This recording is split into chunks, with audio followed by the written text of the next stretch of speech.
So since the early days of the DC Extended Universe, I've really struggled to comprehend why DC and Warner Brothers have this fixation on the Suicide Squad brand. Before Suicide Squad 2016 came out, I don't really recall anyone asking for a Suicide Squad movie.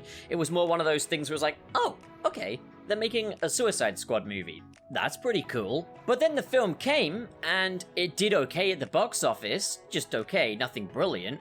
But it was the worst film I've ever seen. Honestly, this is just shameful. This is absolutely shameful. And since then there was talks of a Joker spin-off, a Harley Quinn spin-off. Harley Quinn was going to be in the Birds of Prey movie, which did come and go. And we're getting a Suicide Squad game from Rocksteady as well. Like, I don't get it what Warner Brothers' fixation with this brand has been, when pretty much none of the releases under the Suicide Squad label lately have been of a consistent quality. So then there was the announcement that James Gunn was going to be making a new Suicide Squad movie for the DC Extended Universe, and my reaction was just kind of, come on, man. We're still beating the Suicide Squad horse? Like, give us a Superman sequel or something. That's what I've been asking for. That's what a lot of people have been asking for. But I will say this, it felt like the first time around they wanted James Gunn to do Suicide Squad, because David Ayer's Suicide Squad feels very much like it's desperately trying to be an imitation of the Guardians of the Galaxy movies. And it's very clear that any kind of vision or idea that David Ayer had for that film has been gutted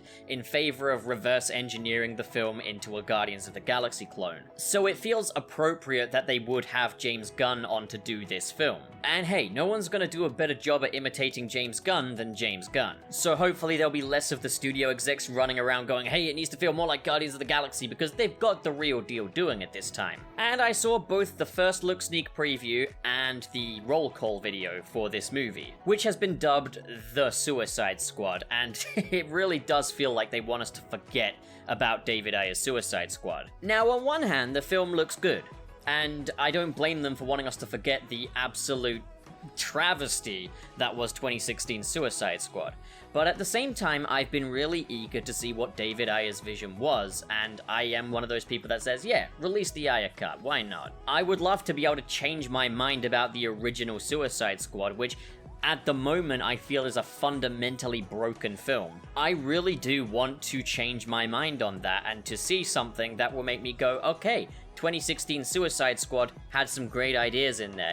It will never be my ideal take on these characters, but, you know, it's still a good movie is a good movie, and I really want to see a good movie made out of the absolute trash fire that was 2016 Suicide Squad. And I do worry that this new film is probably going to cause that to be dead in the water.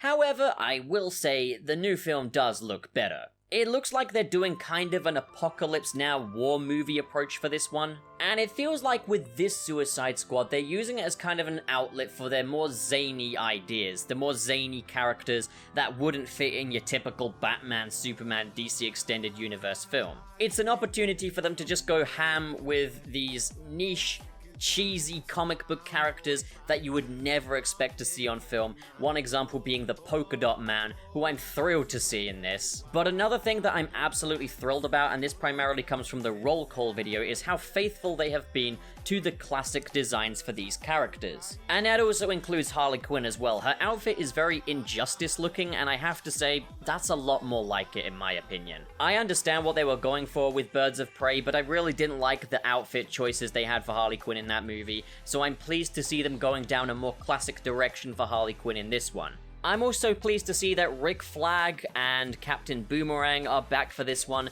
and again sporting much more classic looking outfits, and they look great. I'm glad that they didn't just throw away the entire cast.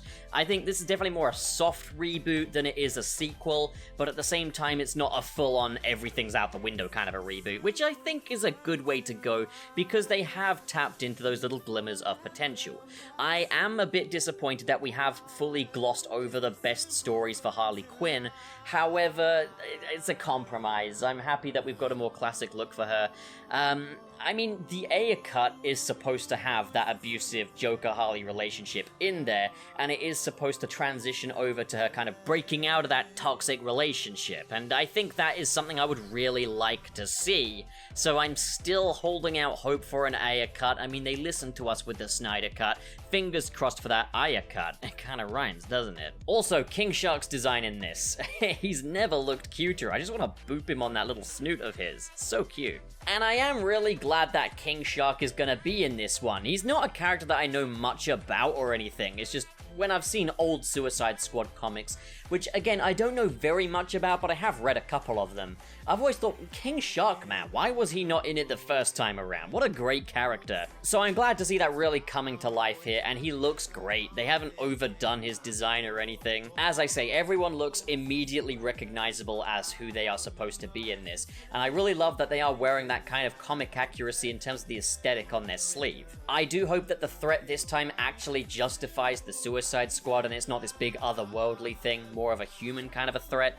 But either way, we don't know how this is going to play into the whole multiverse thing either, whether the Suicide Squad stuff now exists in the same universe as, say, Zack Snyder's Justice League or not. I think Zack Snyder did clarify with Beyond the Trailer that the Justice League, Snyder Cut, Batman v Superman, and Man of Steel take place in their own part of this multiverse. Which means that while there is still crossover potential, they're definitely going down the route of everything as it stands being standalone. Which pretty much means that everything goes and there can be a certain degree of creative freedom for the filmmakers, which is a good thing, as we've very much seen with the Matt Reeves Batman trailer. So while we're on the subject, give us a Superman movie already, guys, Jesus. But as it stands, I am now looking forward to The Suicide Squad 2021. They've got a great cast for the movie. I do think James Gunn is the right director for this. It looks very stylized, very fun, very no holds barred, and I really love the character designs that they've gone for this time around. Now, while we're on the subject of the Suicide Squad, I don't really want to make a separate video for the video game trailer because I don't really have much to say about that, but the video game Suicide Squad Kill the Justice League looks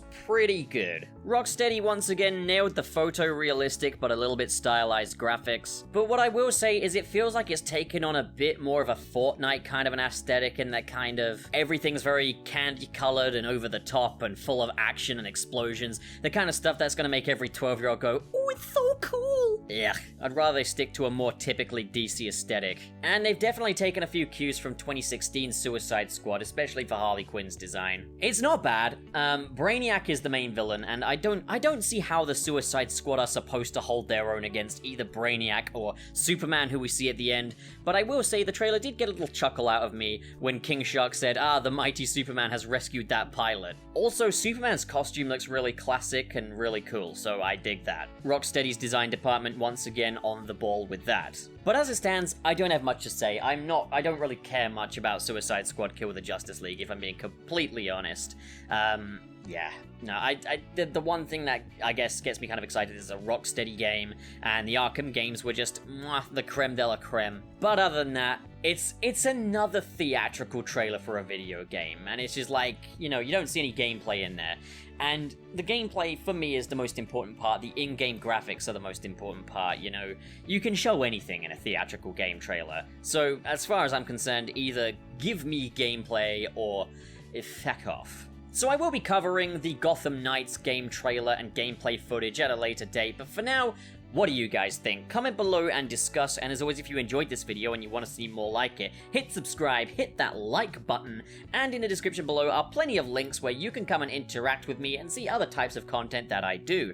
As well as that, in the description below is the link to my Patreon for if you are feeling extra generous and extra supportive. Alternatively, there is the join button. I'm not expecting you to do any of that. Don't worry about it if you don't want to. So, thank you so much for watching, guys. Have a great day.